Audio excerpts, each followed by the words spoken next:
विरोधी पक्षाच्या वतीनं हा जो प्रस्ताव मांडलेला आहे त्यात आजची परिस्थिती पाहता मला एक गाणं आठवलं।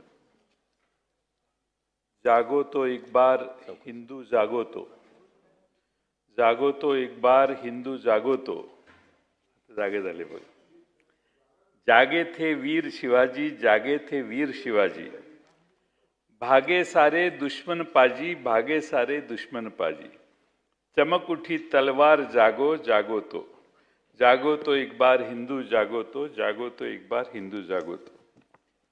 हे गाणं अध्यक्ष महोदय सुधीर मुनगंटीवारांच्या मतदारसंघात माहीत नाही, पण अनेक मतदारसंघामध्ये मुख्यमंत्र्यांनी स्वतः गायलं आणि हिंदूंचं जागरण करण्याचा प्रयत्न निवडणुकीच्या काळात चालू होता।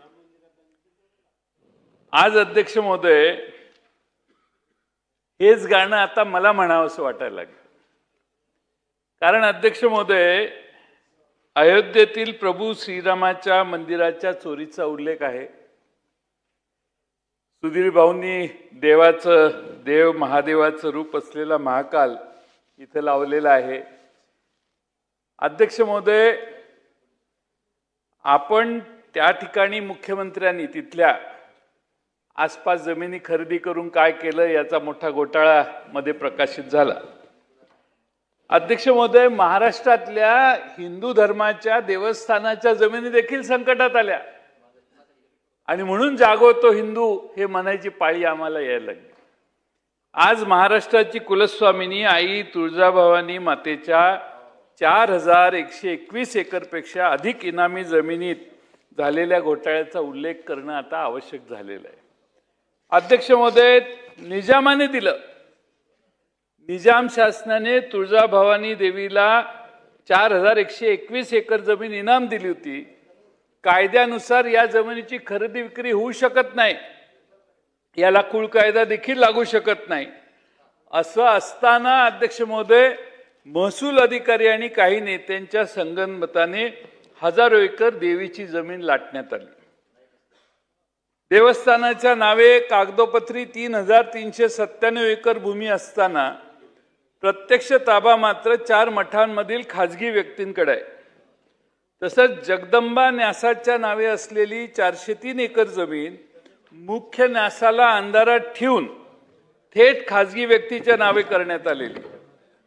कायद्याचे उल्लंघन करून 63 एकर जमिनीपैकी काही जमीन सुरक्षित कुळ दाखवून अनधिकृतपणाने विकण्यात आली।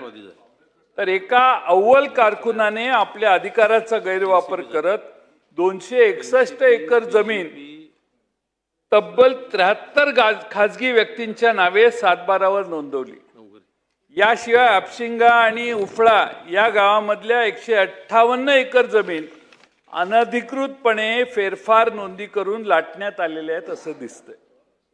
अध्यक्ष महोदय आई तुळजाभवानी महाराष्ट्राचं आराध्य दैवत छत्रपती शिवाजी महाराज यांचं कुलदैवत।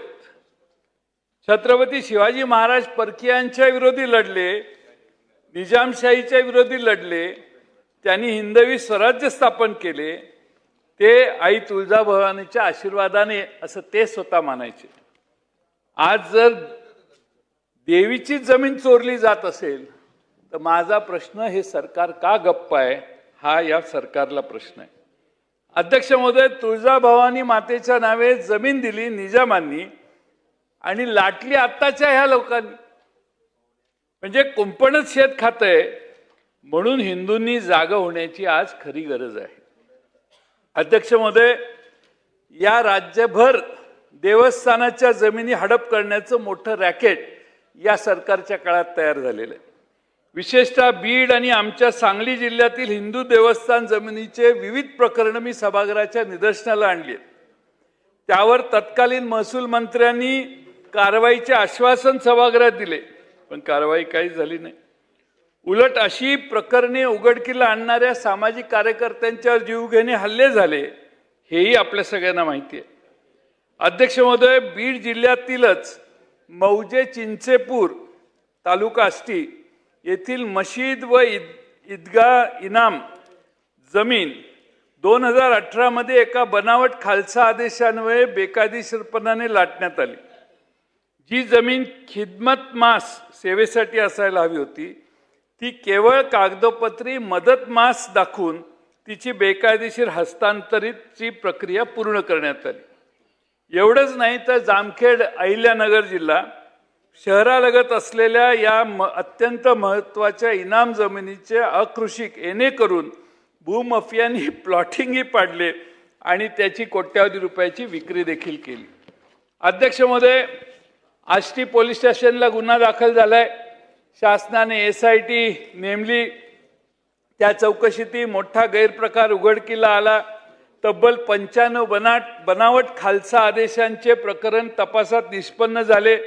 देवस्थानच्या जमिनी हडप करण्याचे इतके मोठे संघटित रॅकेट चालू असताना या प्रकरणाची पुनर्निरीक्षण रिव्हिजन कारवाई अद्यापही विभागीय आयुक्त छत्रपती संभाजीनगर यांच्याकडे प्रलंबित आहे। कामच नाही। 3 अधिवेशनापूर्वी मी हा विषय मांडला, त्यावेळी त्याचे पुनरीक्षण करण्याचे आदेश झाले, पण अजून त्याच्यावर काही कारवाई नाही। कहर काय तर जिल्हाधिकारी बीड यांनी पाठवलेल्या पुनरीक्षण यादीतून मौजे चिंचेपूर येथील मशीद आणि दर्गाचं नाव जाणीवपूर्वक वगळण्यात आलं। हा कोणाचा राजकीय दबाव आहे का? हे नाव कोणी आणि का वगळले याचा सरकारने शोध घ्यायला नको, कारण शेकडो कोटी रुपयाची ती प्रॉपर्टी आहे। खुद्द मुख्यमंत्री महोदयांनी यापूर्वी सभागृहात मान्य केलंय की हिंदू देवस्थान आणि वक्फच्या इनाम जमीन घोटाळा प्रकरणात एक अत्यंत सक्रिय रॅकेट कार्यरत आहे। पण अध्यक्ष महोदय, खरी बाब आज अशी आहे की हे मूळ गुन्हेगार उजळ माथ्याने आता महाराष्ट्रात फिरत आहेत। अध्यक्ष, म्हणजे माझी मागणी आहे, या प्रकरणातल्या सूत्रधाराला तात्काळ अटक करा। विभागीय आयुक्तांकडे प्रलंबित असलेल्या पुनरीक्षण कारवाई निश्चित कालमर्यादेत पूर्ण करून त्या जमिनी मूळ देवस्थान संस्थेकडे ताबडतोब वर्ग करा।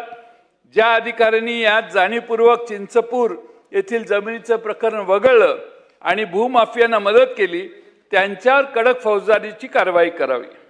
अध्यक्ष महोदय, असंच प्रकरण आमच्या जिल्ह्यात आहे।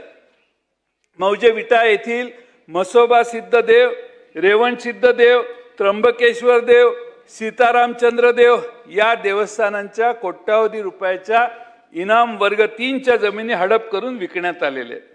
धर्मादाय आयुक्त कार्यालयाकडे नोंद असलेल्या या देवस्थान ट्रस्टच्या वर्ग 3च्या जमिनी नियमबाह्य पद्धतीने वर्ग 1 मध्ये रूपांतरित करण्याचा डाव आहे रचून तत्कालीन राज्यमंत्री महसूल मंत्री यांनी अधिकारात नसताना संबंधित स्थानिक अधिकाऱ्यांचे अभिप्राय डावलून एकतर्फी सुनावणी घेऊन या जमिनीवरील देवस्थानचा वर्ग 3चा शेरा बेकायदेशीरपणे कमी करण्याचे आदेश पारित केलेले आहेत। रेकॉर्डला आहे। वास्तविक पाहता देवस्थान इनाम 3ची जमीन कधीही खालसा होत नाही, तरी उपजिल्हाधिकारी यांच्याकडे रीतसर विहित पद्धतीने खालसा न करता शासनाचा कोट्यावधी रुपयाचा महसूल बुडवून या जमिनी लाटण्यात आल्या आहेत। अध्यक्ष महोदय, या सगळ्या जमिनी मौल्यवान जागा विटा आसपास शहरात मोठ्या शहराच्या आसपास आहेत आणि इथं खरेदी विक्रीचे व्यवहार कोट्यावधी रुपयाची रोख उलाढाल केलेली आहे। उच्च न्यायालयाने देखील या प्रकरणात अत्यंत गंभीर मुद्द्यांची दखल घेऊन अप्पर मुख्य सचिव महसूल यांना चौकशी व राज्य शासनाला कठोर कारवाई करण्याचे आदेश दिलेले आहेत। या देवस्थान जमिनीचे झालेले सर्व बेकायदेशीर खरेदी दस्त आणि व्यवहार तात्काळ रद्द करून या जमिनी पुन्हा मूळ देवस्थानच्या नावावर वर्ग केल्या पाहिजेत। अध्यक्ष महोदय, उच्च न्यायालयाच्या आदेशानुसार महसूल सचिवांनी यात लक्ष देऊन 1 महिन्याच्या आत अंतिम अहवाल सादर करावा असं सांगितलंय। अजून काही कारवाई झालेली नाही। न्यायालयालाही मानायचं नाही असा निर्णय सरकारी अधिकाऱ्यांनी घेतलेला दिसतोय। देवस्थानच्या जमिनीवर डल्ला मारणाऱ्या या भूमाफियांना अधिकाऱ्यांना पाठीशी न घालता सरकारने त्यांच्यावर कारवाई करावी। कारवाईतून दाखवून द्यावं हिंदू आणि हिंदू देवस्थान आमच्या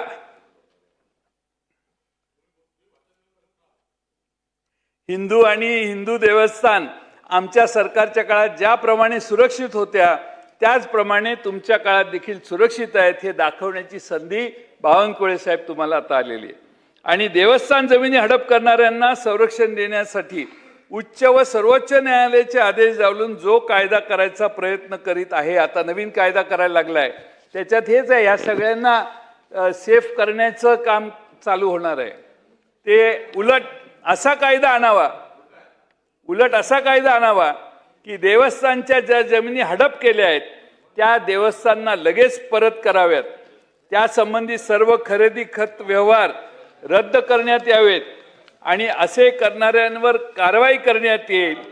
असा कायदा आणल्यास आम्ही देखील त्याचं स्वागत करू आणि बावनकुळे साहेबांना तिथे बसण्याची शिफारस आग्रहानं जनतेमध्ये देखील आम्ही करू.